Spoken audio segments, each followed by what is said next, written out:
بسم اللہ الرحمن الرحیم۔ ایسے ہی سچے قصے سننے کے لیے ہمارے چینل کو سبسکرائب کریں۔ حضرت یوسف علیہ السلام اور زلیخا کی چال بازی۔ جب سارے بھائی حضرت یوسف علیہ السلام کو کنویں میں ڈال کر واپس گھر چلے آئے تو 3 دنوں کے بعد کنویں کے پاس سے ایک قافلہ گزرا۔ اس قافلے میں 10 لوگ تھے جو کہ مصر شہر کی طرف جا رہے تھے۔ ان لوگوں نے بہت لمبا سفر کیا تھا اور ان کے پاس پانی بھی ختم ہو گیا تھا، اس لیے ان لوگوں نے جب دور سے ایک کنواں دیکھا تو اسی کے پاس اپنے اونٹوں کو روک دیا اور اپنے میں سے ایک آدمی کو کنویں کے پاس بھیجتے ہوئے کہا کہ جاؤ دیکھو، اگر اس کنویں میں کچھ پانی ہو تو ہمارے لیے پانی لے آؤ۔ وہ آدمی جب اس کنویں کے پاس پہنچا تو دیکھا کہ ڈول کی رسی کنویں کے اندر پہلے سے پڑی ہے۔ اس نے سوچا کہ اس رسی میں ڈول بندھی ہوگی، اس لیے میں ڈول کو باہر نہ کھینچ کر سیدھے پانی ہی نکالنے کی کوشش کرتا ہوں۔ اور پھر اس آدمی نے رسی کو ہلا کر اندر سے پانی بھرنا چاہا تو کنویں کے اندر بیٹھے 6 سال کے حضرت یوسف نے جب رسی کو ہلتا ہوا دیکھا تو اس ڈول میں خود بیٹھ گئے۔ باہر اس آدمی نے سمجھا کہ ڈول شاید بہت بڑی ہے، اس لیے اس میں پانی زیادہ آ گیا ہے، تو اس نے اپنا سارا زور لگا کر ڈول کو اوپر کھینچا۔ جیسے ہی ڈول باہر نکلی اور اس آدمی کی نظر ڈول میں بیٹھے حضرت یوسف علیہ السلام پر پڑی تو اس کے تو ہوش اڑ گئے۔ اللہ تعالیٰ نے آدمیوں میں سب سے زیادہ خوبصورت حضرت یوسف علیہ السلام کو بنایا تھا اور عورتوں میں سب سے زیادہ خوبصورت حضرت آدم علیہ السلام کی بیوی حضرت حوا کو بنایا تھا۔ اس آدمی کی نظر جیسے ہی حضرت یوسف علیہ السلام پر پڑی تو وہ چلانے لگا کہ اے میرے ساتھیوں، دیکھو یہ ہمیں کیسا خوبصورت غلام کنویں کے اندر سے ملا ہے۔ سارے قافلے والے دوڑتے ہوئے آئیں اور حضرت یوسف کی خوبصورتی کو دیکھ کر حیران رہ گئیں۔ قافلے کے سردار نے کہا کہ جلدی سے اس بچے کو سامان میں چھپا دو، مجھے تو لگتا ہے کہ یہ بچہ کسی کا غلام ہے اور بھاگ کر اس کنویں میں آ بیٹھا ہے۔ ہم اس بچے کو چھپا کر مصر شہر لے جائیں گے اور اسے اچھے داموں میں بیچ دیں گے۔ ان لوگوں نے بہت جلدی حضرت یوسف کو اپنے سامان میں چھپا لیا اور تیزی سے مصر شہر کی طرف چل دیے۔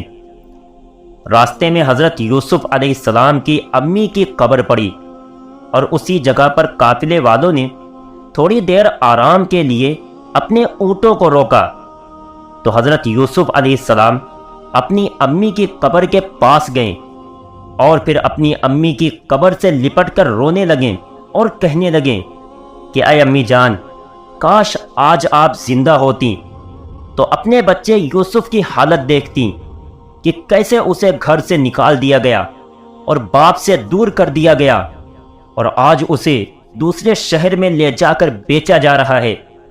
لیکن اللہ تعالیٰ نے حضرت یوسف علیہ السلام کو ہمت دی اور بچپن ہی میں ان کی طرف وحی کر کے فرمایا کہ اے یوسف، پریشان نہ ہونا، ایک دن ایسا آئے گا کہ تم بادشاہ بن کر بیٹھو گے اور تمہارے بھائی تمہارے سامنے شرمندہ ہو کر کھڑے ہوں گے۔ لیکن اس وقت حضرت یوسف کی عمر بہت کم تھی، اس لیے اللہ کے اس پیغام کو وہ سمجھ نہ پائے۔ حضرت یوسف علیہ السلام اپنی امی کی قبر سے لپٹ کر رو رہے تھے کہ تبھی قافلے کے ایک آدمی نے انہیں پیچھے سے پکڑ کر اٹھایا اور اونٹ پر لا کر بٹھا دیا اور پھر یہ قافلہ مصر شہر کی طرف چلنے لگا۔ دوستو، حضرت یوسف کی داستان بھی کیا عجیب ہے۔ اس وقت اس 6 سال کے بچے پر کیا گزر رہی ہوگی کہ جب اسے وطن سے دور، باپ سے جدا کر کے بیچنے کی خاطر ایک بازار کی طرف لے جایا جا رہا ہوگا۔ 2 دنوں کے سفر کے بعد یہ قافلہ مصر شہر پہنچا۔ ان قافلے والوں کو برابر ڈر لگ رہا تھا کہ کہیں اس بچے یوسف کے مالک نہ آ جائیں اور ہم سے یہ بچہ چھین نہ لیں۔ اس لیے ان لوگوں نے حضرت یوسف کو مصر کے بازار میں بہت سستے داموں میں بیچ دیا۔ حضرت یوسف کو خریدنے والا انسان کوئی اور نہیں بلکہ مصر کا بادشاہ عزیز مصر تھا۔ اس نے جب بازار میں حضرت یوسف کو بکتا ہوا دیکھا تو اس نے حکم دیا کہ یہ خوبصورت بچہ میں خریدوں گا۔ عزیز مصر نے حضرت یوسف کو خریدا اور اپنے گھر لا کر بیوی زلیخا سے کہا کہ اے زلیخا، دیکھ یہ کیسا خوبصورت غلام بچہ مجھے بازار میں ملا ہے۔ ہمارے گھر کوئی بچہ نہیں ہے، اس لیے ہم اسے اپنا لڑکا بنائیں گے۔ زلیخا نے جب حضرت یوسف کو دیکھا تو اس کے ہوش اڑ گئے کہ اس قدر خوبصورت بچہ میرے گھر آ گیا ہے۔ زلیخا بھی حضرت یوسف کو اپنے لڑکے کی طرح مانتی تھی اور ان کا بہت خیال رکھتی تھی۔ حضرت یوسف علیہ السلام جیسے جیسے بڑے ہو رہے تھے ان کی خوبصورتی میں نکھار آتا جا رہا تھا۔ جو بھی انہیں دیکھتا حیران رہ جاتا۔ اس وقت مصر شہر کا ماحول بہت خراب تھا۔ عورتیں بے پردہ گھومتی تھیں اور مردوں سے گندے رشتے بنا کر رکھتی تھیں۔ وہ لوگ اللہ کو نہیں جانتے تھے بلکہ بتوں کی پوجا کیا کرتے تھے۔ حضرت یوسف علیہ السلام بادشاہ عزیز مصر کے محل میں شہزادوں جیسی زندگی گزارتے تھے۔ عزیز مصر نے اپنے خزانے حضرت یوسف کے لیے کھول دیے تھے کہ وہ جو چاہیں اور جیسا چاہیں خرچ کر سکتے ہیں۔ حضرت یوسف علیہ السلام بہت نیک مزاج لڑکے تھے اور اپنی ماں زلیخا اور اپنے باپ عزیز مصر کی خوب خدمت کیا کرتے تھے۔ وقت گزرتا گیا اور حضرت یوسف 16 سال کے ہو گئے۔ بادشاہ کی بیوی زلیخا جو ابھی تک حضرت یوسف کو اپنے بیٹے کی طرح مانتی تھی، لیکن کچھ دنوں کے بعد حضرت یوسف کا حسن دیکھ کر زلیخا کے بھی ارادے بدلنے لگے۔ وہ حضرت یوسف کو گندے ارادوں سے چھوتی اور انہیں اپنی خوبصورتی دکھا کر اپنی طرف مائل کرتی۔ لیکن حضرت یوسف علیہ السلام ایک نبی کے لڑکے تھے اور ان کے اندر اللہ کا ڈر کوٹ کوٹ کر بھرا ہوا تھا، اس لیے وہ اپنی ماں زلیخا کے بارے میں ایسی گندی باتیں کبھی سوچ بھی نہیں سکتے تھے۔ آخر ایک دن زلیخا نے دیکھا کہ میرا شوہر کسی کام سے محل کے باہر گیا ہوا ہے، تو اس نے خود پر قابو نہ رکھ کر حضرت یوسف کو اپنے کمرے میں بلایا۔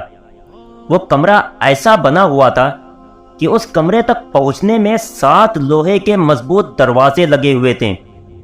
زلیخا نے حضرت یوسف کو اندر لا کر ہر دروازے پر ایک مضبوط تالا لگا دیا اور دروازوں کے باہر محل کے درباریوں کو کھڑا کر کے کہہ دیا کہ جب تک میں اجازت نہ دوں اندر کسی کو بھی آنے مت دینا۔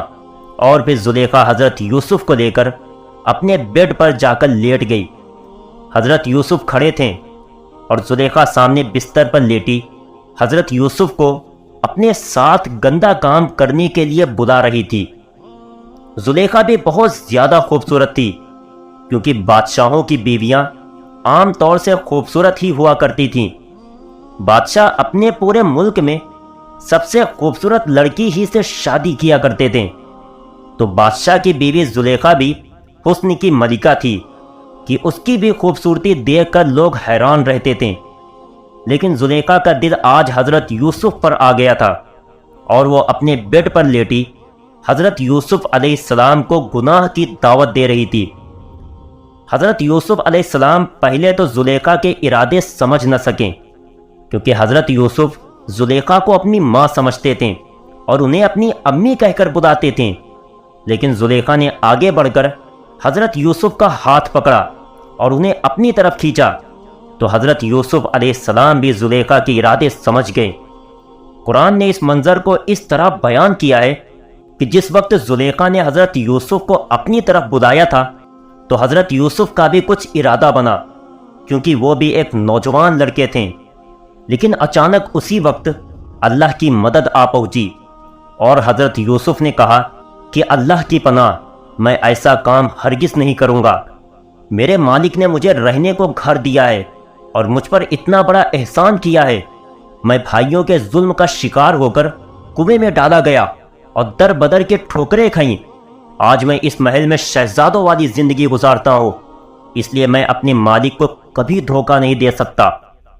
تفسیر ابن کثیر کی ایک روایت کے مطابق اس وقت حضرت یوسف کو سامنے دیوار پر اپنے والد حضرت یعقوب علیہ السلام کا چہرہ دکھا، اور حضرت یعقوب نے اپنے بیٹے یوسف سے کہا کہ بیٹا دروازے کی طرف بھاگو، اللہ تیری مدد کرے گا۔ دروازے کا نام سن کر حضرت یوسف علیہ السلام کو خیال آیا کہ زلیخا نے تو سارے دروازوں پر مضبوط تالے لگا رکھے ہیں، تو میرا پھر دروازوں کی طرف بھاگنے سے کیا فائدہ؟ لیکن پھر اللہ کی طرف سے حضرت یوسف کے دل میں ایک بات ڈالی گئی کہ اے یوسف، تم دروازے کی طرف بھاگو تو صحیح، پھر میری مدد دیکھنا۔ حضرت یوسف علیہ السلام نے دروازے کی طرف دوڑ لگا دی۔ زلیخا حضرت یوسف کو پکڑنے کے لیے پیچھے دوڑی۔ دروازے پر پہنچتے پہنچتے زلیخا نے پیچھے سے حضرت یوسف علیہ السلام کا کرتا پکڑ کر گھسیٹا تو کرتا پیچھے سے پھٹ گیا، لیکن حضرت یوسف علیہ السلام رکے نہیں اور دروازے کی طرف بھاگتے رہے۔ جیسے ہی وہ دروازے کے پاس پہنچے تو اللہ کے حکم سے دروازے کا تالا ٹوٹا اور کنڈی خود بخود کھل گئی۔ حضرت یوسف دوڑتے رہے اور دروازوں کے تالے ان کے لیے ٹوٹتے جا رہے تھے، یہاں تک کہ حضرت یوسف علیہ السلام آخری دروازے کے پاس پہنچ گئے، اور اللہ کے حکم سے اس آخری دروازے کا بھی تالا ٹوٹا۔ جیسے ہی آخری دروازہ کھلا تو سامنے زلیخا کا شوہر عزیز مصر کھڑا تھا۔